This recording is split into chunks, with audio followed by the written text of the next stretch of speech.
Hello friends, welcome to jobs in Telugu YouTube channel. Friends, Telangana court ఉద్యోగాలకి prepare అయ్యేటువంటి అభ్యర్థులకి ఈ వీడియో చాలా యూస్ఫుల్గా ఉంటుంది. కాబట్టి చివరి వరకు చూడండి, మీకు యూజ్ అయ్యేటువంటి కంటెంట్ ఈ వీడియోలో చెప్పడం జరుగుతుంది. సో వీడియో చూస్తున్నటువంటి వారు వీడియోని లైక్ చేసి ఛానల్ని సపోర్ట్ చేయండి. చాలామంది వీడియోస్ చూస్తున్నారు కానీ లైక్ చేయట్లేదు. మీరు ఇచ్చేటువంటి ఒక చిన్న లైక్ చాలా ఎంకరేజింగ్ అండ్ మోటివేటింగ్గా ఉంటుంది. కాబట్టి లైక్ చేసి మీ ఫ్రెండ్స్కి అయితే షేర్ చేయండి. ఫస్ట్ టైం మన ఛానల్ని విజిట్ చేస్తే సబ్స్క్రైబ్ చేసుకొని బెల్ సింబల్ని యాక్టివేట్ చేసుకోండి. ఫ్రెండ్స్, మనకి తెలంగాణ హైకోర్టు అలాగే జిల్లా కోర్టు ఉద్యోగాలకి సంబంధించి మనకి మార్చి 31 నుంచి ఏప్రిల్ 5 వరకు ఎగ్జామినేషన్స్ అయితే కండక్ట్ చేయబోతున్నట్లు మనకి అఫీషియల్గా నిన్న షెడ్యూల్ అయితే రిలీజ్ కావడం జరిగింది. సో ఈ రోజు నుంచి కౌంట్ చేసుకున్న ఆల్మోస్ట్ ఒక 40 డేస్ టైం అయితే ఉంది. సో ఈ 40 డేస్ ఆఫ్ టైంలో మీరు జీకే ఇంగ్లీష్కి సంబంధించి ఏ విధంగా ప్లాన్ చేసుకొని ప్రిపేర్ అయితే ఈ 40 డేస్లో మీరు ప్రిపేర్ అయ్యి జాబ్ ఏ విధంగా క్రాక్ చేయొచ్చు అనేది ఈ వీడియోలో చెప్తాను. కాబట్టి చివరి వరకు అయితే చూడండి. ఫ్రెండ్స్, మనకి తెలంగాణ జిల్లా కోర్టు అలాగే హైకోర్టు ఉద్యోగాలు కలిపి మనకి 1900కి పైగా వేకెన్సీస్ అయితే ఉన్నాయి కదా. సో ఇందులో మనకి డిగ్రీ క్వాలిఫికేషన్తో 10th అలాగే ఇంటర్ క్వాలిఫికేషన్తో మనకి చాలా రకాల పోస్టులు అయితే ఉన్నాయి. సో వీటికి సంబంధించి డీటెయిల్ వీడియోస్ ప్రీవియస్గా నేనైతే చేయడం జరిగింది. సో ఈసారి మనకి 100 మార్క్స్కి సంబంధించి ఎగ్జామినేషన్ అయితే కండక్ట్ చేస్తున్నారు. ఇందులో 60 క్వశ్చన్స్ వచ్చేసి మనకి జీకే నుంచి, 40 క్వశ్చన్స్ వచ్చేసి ఇంగ్లీష్ లాంగ్వేజ్ నుంచి అయితే అడుగుతున్నారు. So both Telugu and English భాషల్లో మనకి ఎగ్జామినేషన్ అయితే ఉంటుంది. సో దీనికి సంబంధించి ప్రీవియస్గా మనకి ఇంటర్వ్యూ అయితే ఉందండి, కానీ ఈసారి మనకి ఇంటర్వ్యూ అయితే తీసేశారు. సో నెగిటివ్ మార్కింగ్ కూడా లేదు. కాబట్టి ఈ పోస్టులకి సంబంధించి మీకు తెలియనటువంటి క్వశ్చన్స్కి సంబంధించి మీరు ఆన్సర్స్ కూడా పెట్టవచ్చు. అయితే ఈ 40 డేస్ ఆఫ్ టైంలో మీరు ఎక్కువగా స్కోర్ చేసుకోగలిగేటువంటి మనకున్నటువంటి 2 టాపిక్స్లో మనకి మంచి స్కోర్ చేసుకోగలిగేటువంటి టాపిక్ ఏదైనా ఉంది అంటే జనరల్ నాలెడ్జ్ కంటే కూడా మీరు ఇంగ్లీష్లోనే మంచి స్కోర్ అయితే చేసుకోగలరు. సో మనకి జనరల్ నాలెడ్జ్కి సంబంధించి 60 క్వశ్చన్స్ వరకు వస్తున్నా కూడా మనకి ఇంగ్లీష్ నుంచి 40 క్వశ్చన్స్ అయితే వస్తున్నాయి. ఈ 40లో మీరు ఇంగ్లీష్కి సంబంధించి 35 క్వశ్చన్స్ వరకు మీరు ఆన్సర్ చేయగలిగేటువంటి స్కోప్ అయితే ఉంటుంది. బట్ ఇక్కడ జనరల్ నాలెడ్జ్కి సంబంధించి మనకి ఎక్కడి నుంచో చాలా క్వశ్చన్స్ అయితే వస్తున్నాయి. సో మనకి తెలియనటువంటి క్వశ్చన్స్ కూడా వస్తున్నాయి. కాబట్టి సో దీనికి సంబంధించి 60లో మీరు 40 స్కోర్ చేస్తే చాలా బాగా స్కోర్ చేసినట్లుగా చెప్పుకోవచ్చు. సో ప్రీవియస్గా 55 మార్క్స్ వచ్చినటువంటి క్యాండిడేట్స్కి అంటే టోటల్ 80 మార్క్స్కి సంబంధించి 55 మార్క్స్ వచ్చినటువంటి క్యాండిడేట్కి జూనియర్ అసిస్టెంట్కి సంబంధించినటువంటి జాబ్ అయితే రావడం జరిగిందండి. సో అది కూడా లాస్ట్ ఇయర్ మనకి ఏదైతే రిక్రూట్మెంట్ కంప్లీట్ అయిందో సో అతను ఇప్పుడు ప్రజెంట్ జనవరిలో జాయిన్ అయ్యాడు, జాబ్ కూడా చేస్తున్నాడు. సో తనకి 80కి 55 మార్క్స్ అయితే వచ్చాయి. సో మీరు ఇప్పుడు 100కి సంబంధించి మనకి ఎగ్జామినేషన్ ఉంది కాబట్టి ఒక 70+ కనుక మీరు టార్గెట్ పెట్టుకున్నట్లయితే మీకు జాబ్ రావడానికి ఎక్కువ అవకాశాలు అయితే ఉంటాయి. సో ముందుగా మనకి ఇక్కడ జనరల్ ఇంగ్లీష్కి సంబంధించి ఇక్కడ మనకి మంచిగా స్కోర్ చేసుకునేటువంటి టాపిక్స్లో మనకి ఇక్కడ 1 వర్డ్ సబ్స్టిట్యూషన్స్ కావచ్చు, ఫిల్ ఇన్ ద బ్లాంక్స్ కావచ్చు, ఈ రెండింటి నుంచి మీరు ఫుల్ మార్క్స్ అయితే తెచ్చుకోవచ్చండి. అలాగే కరెక్ట్లీ స్పెల్డ్ వర్డ్స్ ఒక 2 క్వశ్చన్స్ అయితే అడుగుతున్నాడు. ఇంకా ఫిల్ ఇన్ ద బ్లాంక్స్ వచ్చేసి మీకు జనరల్గానే అడుగుతారు. మీకు గ్రామర్కి సంబంధించి బేసిక్ నాలెడ్జ్ ఉన్నా కూడా ఈ ఫిల్ ఇన్ ద బ్లాంక్స్ అనేవి మీరు ఈజీగా అటెంప్ట్ చేయొచ్చు. ఇంకా 1 వర్డ్ సబ్స్టిట్యూషన్స్ వచ్చేసి ఒక 1000 1 వర్డ్ సబ్స్టిట్యూషన్స్ కానీ లేదా మీకు ఇంకా టైం ఉంటే 1500 1 వర్డ్ సబ్స్టిట్యూషన్స్ కానీ చదివినట్లయితే మీరు ఈజీగా మీరు ఖచ్చితంగా మీరు దీనికి సంబంధించి మంచి స్కోర్ అయితే చేస్తారు. సో ఇక్కడ చూసినట్లయితే 1 వర్డ్ సబ్స్టిట్యూషన్స్ అలాగే ఇంగ్లీష్ లాంగ్వేజ్కి సంబంధించి ఎంటైర్ ఇంగ్లీష్ టాపిక్కి సంబంధించి ఎస్ఎస్సికి సంబంధించినటువంటి బుక్స్ అయితే ప్రిపేర్ అవ్వండి. సో బుక్స్కి సంబంధించినటువంటి లిస్ట్ కూడా నేను మీకు చెప్తాను. ఇంకా తీసుకున్నటువంటి వారు ఉంటే ఆ బుక్స్ అయితే తీసుకోండి. 40 డేస్లో మీరు ప్రిపేర్ అవ్వడానికి అవి మీకు యూజ్ అవుతాయి. అండ్ ఫర్దర్గా వేరే రిక్రూట్మెంట్స్ కూడా ఆ బుక్స్ మీకు యూజ్ కావడం జరుగుతుంది. సో ఇక్కడ మీకు ఈడియమ్స్ అండ్ ఫ్రేజెస్ నుంచి ఒక 2 క్వశ్చన్స్ అయితే వస్తున్నాయి. కాంప్రహెన్షన్ పాసేజ్లో 5కి 5 తెచ్చుకునేటువంటి టాపిక్ ఇది. సో ఫస్ట్ ఇచ్చినటువంటి పాసేజ్ని చదవాలి మీరు. సో ఆ పాసేజ్ చదివిన తర్వాత మీకు ఆ పాసేజ్లో ఉన్నటువంటి మీనింగ్ ఏంటి అనేది మీకు అర్థమవుతుంది. దేని గురించి ఆ పాసేజ్ ఇచ్చాడనేది మీకు తెలుస్తుంది. సో దట్ మీరు ఈజీగా ఇచ్చినటువంటి ఆ 5 క్వశ్చన్స్కి సంబంధించి ఆన్సర్స్ ఇచ్చినటువంటి ఆ పాసేజ్లో ఎక్కడుందనేది మీకు ఈజీగా తెలుస్తుంది. కాబట్టి సో మీరు ఫస్ట్ ఇచ్చినటువంటి పాసేజ్ని చదవండి. అప్పుడు మీరు ఈ 5కి 5 క్వశ్చన్స్ ఆన్సర్ చేయగలుగుతారు. తర్వాత క్లోజ్ టెస్ట్ అనేది ఇస్తున్నాడు. సో క్లోజ్ టెస్ట్కి సంబంధించి ఇక్కడ చూసినట్లయితే మీకు సినానిమ్స్, యాంటానిమ్స్ మీద మీకు ఎక్కువ నాలెడ్జ్ ఉన్నట్లయితే ఈ క్లోజ్ టెస్ట్ అనేది ఈజీగా మీరు ఆన్సర్ చేయగలరు. మనకి ఇచ్చినటువంటి 4 ఆప్షన్స్లో మనకి ఆ 4 ఆప్షన్స్ యొక్క మీనింగ్ సేమ్ ఒకేలా ఉన్నట్లు అనిపిస్తుంది.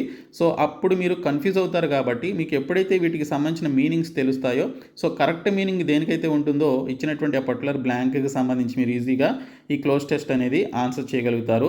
తర్వాత ఇక్కడ సెంటెన్స్ ఇంప్రూవ్మెంట్స్ అలాగే రీఅరేంజ్మెంట్ ఆఫ్ సెంటెన్సెస్ ఇక్కడ చూసినట్లయితే సెంటెన్స్ ఇంప్రూవ్మెంట్స్కి సంబంధించి మీకు గ్రామర్కి సంబంధించి నాలెడ్జ్ అయితే ఉండాలి. నౌన్, ప్రొనౌన్, అలాగే వర్బ్, యాడ్వర్బ్స్, యాడ్జెక్టివ్స్, ప్రీపోజిషన్స్ ఇవన్నీ కూడా మీకు తెలిసి ఉండాలి. సో అవి తెలిస్తేనే మీరు సెంటెన్స్ ఇంప్రూవ్మెంట్ అనేది మీరు చేయగలుగుతారు.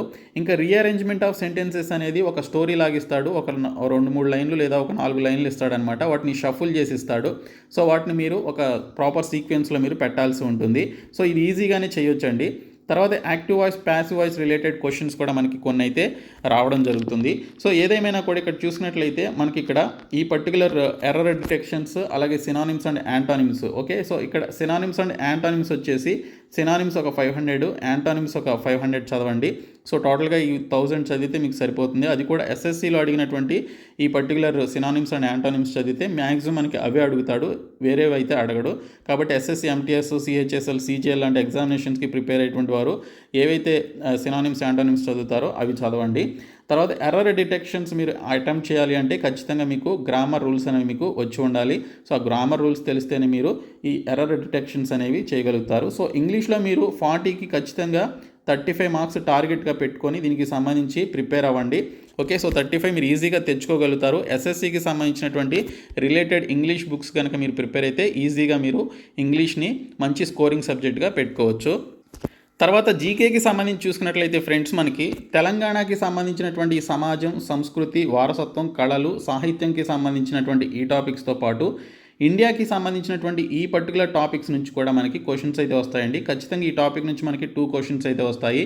Indian art and culture, dance forms, classical dance forms, అలాగే మనకి స్టేట్ వైడ్గా ఉండేటువంటి డ్యాన్స్ ఫామ్స్ ఏవైతే ఉంటాయో సో అవన్నీ కూడా చాలా ఇంపార్టెంట్. సో ఖచ్చితంగా చదవండి. అలాగే వీటితో పాటు మనకి మ్యూజిషియన్స్, ఫేమస్ మ్యూజిషియన్స్ ఎవరైతే ఉంటారో ఇన్స్ట్రుమెంట్స్కి సంబంధించి సో వారికి సంబంధించినటువంటి క్వశ్చన్స్ కూడా వస్తాయి. సో ఖచ్చితంగా ఈ టాపిక్ నుంచి మనకి 2 క్వశ్చన్స్ అయితే వస్తాయండి. కాబట్టి ఆ టాపిక్ను వదిలిపెట్టొద్దు. గుహలకి సంబంధించి ఆంధ్రప్రదేశ్కి సంబంధించిన హైకోర్టు ఎగ్జామినేషన్లో ఎక్కువగా అడిగారు. సో ఆ క్వశ్చన్స్ కూడా చూసుకోండి. ఏపీ, తెలంగాణలో ఉన్నటువంటి గుహలు కావచ్చు, ఇండియాలో ఉన్నటువంటి గుహలు కావచ్చు, సో ఆ కేవ్స్ గురించి ఖచ్చితంగా చూసుకోండి. ఇంక ఇండియన్ పాలిటీ నుంచి కూడా మనకి 3 క్వశ్చన్స్ వరకు అయితే అడుగుతున్నాడు. ఇంకా భారత జాతీయ ఉద్యమంపై దృష్టి సారించిన ఆధునిక భారతదేశ చరిత్ర. ఓకే, సో ఏదైతే మనకి మోడర్న్ హిస్టరీ ఏదైతే ఉందో సో వాటికి సంబంధించి ఇండియన్ నేషనల్ కాంగ్రెస్ గురించి, అలాగే దండి సత్యాగ్రహం గురించి, ఇంకా మిగిలినటువంటి పోరాటాలు ఏవైతే ఉన్నాయో సహాయ నిరాకరణ ఉద్యమం కావచ్చు, అలాగే గాంధీ ఫేజ్ గురించి, అలాగే మితవాదులు, అతివాదులకి సంబంధించినటువంటి ఆ టాపిక్స్ అన్నీ కూడా మీరు చూసుకోవాలి. ఇంకా నిత్య జీవితంలో జనరల్ సైన్స్ అంటే మనకి ఫిజిక్స్, కెమిస్ట్రీ, బయాలజీతో పాటు మనకి science and technology related questions కూడా రావడం జరుగుతుంది. సో అవి మీరు ఖచ్చితంగా రీసెంట్గా జరిగినటువంటి సైన్స్ అండ్ టెక్నాలజీ లాంచెస్ కావచ్చు, ఇన్వెన్షన్స్ కావచ్చు, రీసెర్చ్ కావచ్చు, వాటి నుంచి క్వశ్చన్స్ అయితే వస్తాయి. ఇంకా తెలంగాణ రాష్ట్ర విధానాలు, పథకాల నుంచి అట్లీస్ట్ ఒక క్వశ్చన్ రావడానికి అవకాశం అయితే ఉందండి. తర్వాత ఇక్కడ పర్యావరణ సమస్యలు, విపత్తు నిర్వహణ. ఓకే, సో దీనికి సంబంధించి ఖచ్చితంగా ఒక క్వశ్చన్ అయితే వస్తుంది, అంతకు మించి రావు. తర్వాత కరెంట్ అఫైర్స్ చూసుకున్నట్లయితే ఎన్ని నెలలు చదవాలి. సో కరెంట్ అఫైర్స్ వచ్చేసి నెలలు కాదండి, ఒక 1 ఇయర్ నుంచి 1.5 ఇయర్ వరకు ఉన్నటువంటి సో కరెంట్ అఫైర్స్ అయితే మీరు చదవాల్సి ఉంటుంది. సో లాస్ట్ ఇయర్ కూడా మనకి ఇలాగే ఎప్పటివాడు అడిగాడు, బాగా ఓల్డ్ కరెంట్ అఫైర్స్ క్వశ్చన్స్ అయితే అడగడం జరిగింది. కాబట్టి ఎగ్జామినేషన్కి ముందు నుంచి ఒక 1 ఇయర్ లేదా 1.5 ఇయర్ కరెంట్ అఫైర్స్ అయితే మీరు ఖచ్చితంగా చదవాలి. సో అంతర్జాతీయ, జాతీయ, అలాగే ప్రాంతీయానికి సంబంధించినటువంటి కరెంట్ అఫైర్స్ అయితే మీరు చూసుకోవాల్సి ఉంటుంది. కరెంట్ అఫైర్స్లో మరొక టాపిక్ వచ్చేసి మనకి స్పోర్ట్స్ కరెంట్ అఫైర్స్కి సంబంధించినటువంటి టాపిక్ నుంచి 1 లేదా 2 క్వశ్చన్స్ అయితే అడుగుతాడు. ఇంకా పుస్తకాలు, రచయితలకి సంబంధించి ఒక క్వశ్చన్ రావడానికి అవకాశం అయితే ఉంది. అవార్డుల నుంచి మనకు ఖచ్చితంగా ఒక క్వశ్చన్ అయితే వస్తుందండి. సో అవార్డ్స్ మనకి పద్మ అవార్డ్స్ కావచ్చు, ఇంకా వేరే ఆస్కార్ అవార్డ్స్ కావచ్చు, ఇంకా గోల్డెన్ గ్లోబ్ అవార్డ్స్ కావచ్చు, ఇలాగ చాలా అవార్డ్స్ ఏవైతే ఉన్నాయో మనకి 2022కి సంబంధించినవి, అలాగే 23లో ఫిబ్రవరి, మార్చి, జనవరిలో ఏమైనా అవార్డ్స్ వచ్చినట్లయితే వాటికి సంబంధించినటువంటి అవార్డ్స్ నుంచి కూడా మనకి క్వశ్చన్స్ అయితే వస్తాయి. ఇంకా అంతర్జాతీయ సంబంధాలు, సంఘటనలు అంటే మనకి సమ్మిట్స్ ఉంటాయి కదా, సమ్మిట్స్ ఖచ్చితంగా చూసుకోండి. సమ్మిట్స్ నుంచి ఒక క్వశ్చన్ ఖచ్చితంగా వస్తుంది. ఓకే, 2022కి సంబంధించిన సమ్మిట్స్, 23లో ఏమైనా సమ్మిట్స్ జరిగితే వాటికి సంబంధించినటువంటి క్వశ్చన్స్ అయితే చూసుకోండి. భారత రాజ్యాంగం నుంచి మనకి 3 క్వశ్చన్స్ అయితే రావడం జరుగుతుంది. ఇంకా భారతదేశం, తెలంగాణ జాగ్రఫీ నుంచి. Okay, so Indian geography, Telangana geography నుంచి, తెలంగాణ జాగ్రఫీ నుంచి తక్కువ రావచ్చు, కానీ భారతదేశ జాగ్రఫీ, ఇండియన్ జాగ్రఫీ నుంచి మనకి 2 to 3 క్వశ్చన్స్ అయితే ఖచ్చితంగా అడుగుతాడండి. సో ఈ విధంగా మీరు ప్లాన్ చేసుకొని ఇంగ్లీష్ అలాగే జీకేకి సంబంధించి ఈ బిట్స్ అయితే ప్రిపేర్ అవ్వండి. అలాగే ఇక్కడ చూసుకున్నట్లయితే మనకి బెస్ట్ బుక్స్ వచ్చేసి ఓకే. సో నేను ఆల్రెడీ ప్రీవియస్గా చెప్పాను ఈ బుక్స్ చదవండి అని చెప్పేసి. ఇక్కడ ఇంగ్లీష్ మీడియంకి సంబంధించి ప్రిపేర్ అయ్యేటువంటి వారికి జీకేకి వచ్చేసి లూసెంట్స్ బై జీకే బుక్ అని చెప్పేసి ఉంటుంది. సో ఇది మీకు సరిపోతుంది జీకేకి. ప్రాక్టీస్కి వచ్చేసి ఎస్ఎస్సికి సంబంధించినటువంటి Kiran Prakashan GK previous papers book ఉంటుంది. ఇది తీసుకోమని చెప్పాను ప్రీవియస్గా, ఇప్పుడు కూడా అదే చెప్తున్నాను. అలాగే ఇంగ్లీష్ లాంగ్వేజ్కి సంబంధించి వచ్చేసి plinth to paramount by Neetu Singh అని లేదా అరిహంత్ అని చెప్పేసి బుక్ ఉంటుంది. సో అవి తీసుకోండి. తర్వాత ప్రాక్టీస్కి వచ్చేసి ఎస్ఎస్సి కిరణ్ ప్రకాశన్ ఇంగ్లీష్కి సంబంధించినటువంటి ప్రీవియస్ పేపర్స్ బుక్ ఉంటుంది. ఎస్ఎస్సికి సంబంధించి స్టాఫ్ సెలక్షన్ కమిషన్ ఎగ్జామ్స్కి సంబంధించిన అన్ని బిట్స్ అయితే ఉంటాయి. సో ఇది మీరు బాగా ప్రాక్టీస్ చేయాలి. సో మెయిన్గా చదవాల్సినటువంటి బుక్ ఇది. ఇంగ్లీష్లో మీరు మంచి స్కోర్ చేయాలి అంటే ఈ బుక్కే చదవాలి. తర్వాత తెలుగు మీడియంకి సంబంధించి ఇక్కడ చూసుకున్నట్లయితే జీకేకి సంబంధించి హైటెక్ విజయ రహస్యం బాగుంటుందని అంటున్నారు చాలామంది. సో ఇది తీసుకోండి. లేదు మీకు సబ్జెక్ట్ వైజ్గా మీ దగ్గర బుక్స్ ఉంటే అవి చదువుకోవచ్చు. తర్వాత ఇంగ్లీష్ లాంగ్వేజ్కి సంబంధించి plinth to paramount by Neetu Singh ఇది కామన్, లేదంటే అరిహంత్ బుక్ అయితే తీసుకోవచ్చు. తర్వాత ఇవే ఇంకా. సో ఈ విధంగా వీటికి సంబంధించి మీరు ప్రాక్టీస్కి సంబంధించి ప్రాక్టీస్ అవ్వాలి అంటే ఖచ్చితంగా ఈ బుక్స్ అయితే తీసుకోవాలి. ఇంగ్లీష్కి సంబంధించి ఎస్ఎస్సి బుక్, ఇంకా జీకేకి సంబంధించి తెలుగులో ప్రాక్టీస్కి మంచి బుక్స్ అయితే ఉన్నాయో లేదో నాకైతే తెలియదు. సో మీకు ఏమైనా తెలిసినటువంటి బుక్స్ ఉంటే సో అవన్నీ మీరు తీసుకోండి. ఓకే. సో ఈ విధంగా మీరు ప్లాన్ చేసుకొని ఈ 40 డేస్లో ఓకే.